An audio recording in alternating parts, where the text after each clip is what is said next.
Hello and welcome. I'm your host, Elizibar. This is Rye number 1.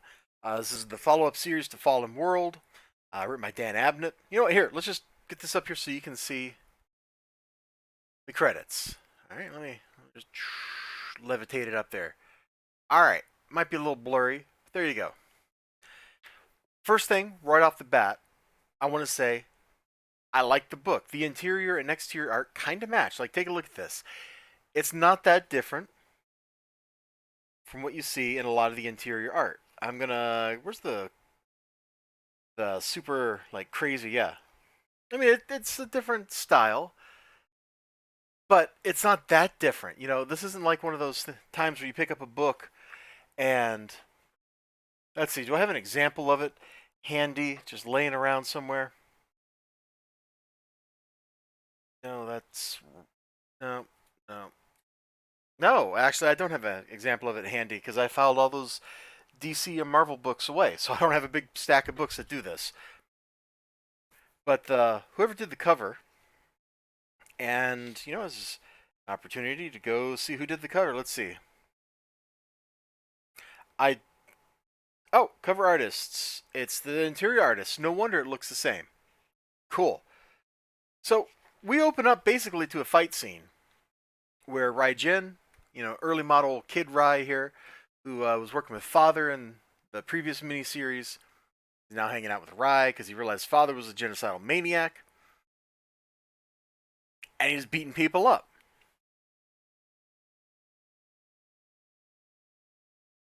It's pretty satisfying looking.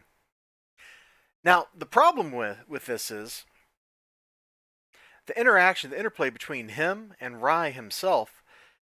I don't know. It doesn't feel all that interesting. It feels a little forced. Feels stilted. Basically, the kid's like trying to befriend Rai, and Rai is being super aloof. And I guess that would be okay, but I don't know. It doesn't work for me. Now maybe that's something that's supposed to change as they go on. You know, maybe we'll get into like that buddy cop movie kind of territory. Uh, Knowing the way Dan Abnett writes, I kind of expect these two characters to actually experience growth over the course of the miniseries. So if that's the case, then they absolutely are going to grow together. They're going to get more interesting. And look at the world, man. We are full on like techno barbarism. This is like just totally some Mad Max stuff mixed with like crazy mutants. Oh, what's a better example than Mad Max? Kind of Fist of the North Star, or oh gosh, what's that one anime that's all ridiculous, crazy fights and it doesn't make a lick of sense? MD Geist. It's like kind of like MD Geist. Like if you take all those ideas and you kind of cram them together, you get something like this. So you know, they get some wheels and they continue their journey and they talk during the journey and then they stop off to get fuel and they go to get a drink and then boom. I'm going to show one more page and I'm going to stop because this is kind of interesting. It looks like the most boring fight scene you've ever seen, right? Because Rai is just walking. He's walking through it. This is like some supreme, ultra, omega, like level combat confidence. I love the after images, the double images, and all that kind of stuff. Like, I ate this up with a spoon. It's like in an anime when you know they're moving like so fast that they just kind of like wink out of existence and appear somewhere else. You know, Dragon Ball Z did that. Eight Man After did that. That's a good movie, by the way. Eight Man After, that was dope. It also deals with cyborgs and that kind of stuff too, which is pretty cool. But when the bad guys are moving fast enough, they basically can kind of, or not the bad guys. Well, I guess the bad guys do it. Plus the main character, when they move fast enough, it's just kind of like they go and they're at from one place to another, which obviously is good when you have a limited animation budget.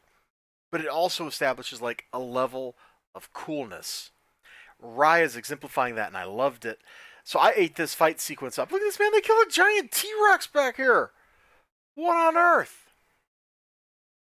Now the mission's full of danger because they're out there to kill all the other the offspring, the baby Rise or whatever they are. I'm not 100% sure what separates Raijin from them, if anything. But they're out there looking to take them out so that Father can't gain his full power. And like any good issue, we got to end on like a little note of danger or something, and so there's an extra, like, there's a twist. Things have changed right at the end. It was good. It was welcome. So I'm definitely looking forward to seeing where this goes. But I don't know 100% sure if I really, really liked it or just kind of liked it. I don't know if that makes a lot of sense, but that's how I feel. I don't know. I don't know, like, where this sits on the threshold of awesome yet. I think I got to think about it some more. But it's certainly pretty well written. Dan Abnett does a good job of writing it. I really like the art.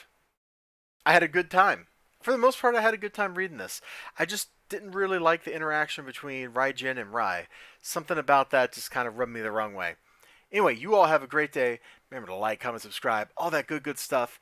Check this out. If you want like a book that's got kind of like mainstream Marvel or DC production values, well, I guess that doesn't mean a lot anymore, at least for the case of Marvel, for a lot of their books. But something with like those mainstream big two level production values, while being written by somebody who is not on board with uh, the kind of stuff that they do editorial wise.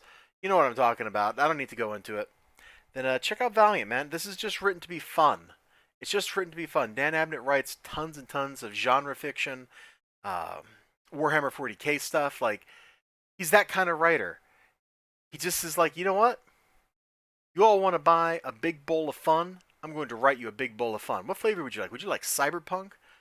Would you like post-apocalyptia? Would you like post-apocalyptia super heroic cyberpunk mutant crusade action? Then he writes it, and you end up with Rye. Like, that's the kind of guy he is. And my hopes are high that this is going to be pretty good. Also, oh, there was an ad in here before I go. There's an ad in here, and I think this is a direct shot at DC. Let me find it. Valiant 2020. The Year of Heroes. What does DC got going on right now?